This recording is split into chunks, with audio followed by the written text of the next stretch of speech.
மகனே, நீ மீன ராசியாக இருந்தால் இந்த 2026 குரு பெயர்ச்சியில் இதுவரை சுகஸ்தானத்தில் இருந்து வந்த குரு பகவான் உங்கள் ராசிக்கு பஞ்சமஸ்தானத்திற்கு வருவதால் நன்மை தீமை என மாறி மாறி வரும். குரு பகவான் இருக்கும் இடத்தை விட பார்க்கும் இடத்திற்கு அதிக நன்மை செய்வார். உங்கள் ராசிக்கு 9ஆம் இடமான தர்மஸ்தானத்தை குரு பகவான் தனது 5ஆம் பார்வையாக பார்ப்பதால் வேலை இழக்கும் அபாயம் ஏற்படும். வீண் பழி வந்து பின்பு உங்கள் மீது தவறு இல்லை என்று கூறுவார்கள்.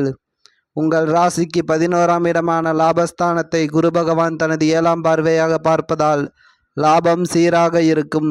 புதிய முயற்சி வெற்றி பெற காலதாமதமாகும்.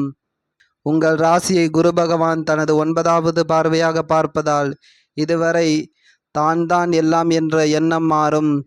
உன்னை சுற்றி உள்ளவர்களை உனக்கு நன்மை செய்வார்களா அல்லது தீமை செய்வார்களா என உனக்கு தெரிய வரும். இது உனது வாழ்க்கையை புரிந்து கொள்ளும் காலமாகும். இது உனது குருவின் வாக்காகும்.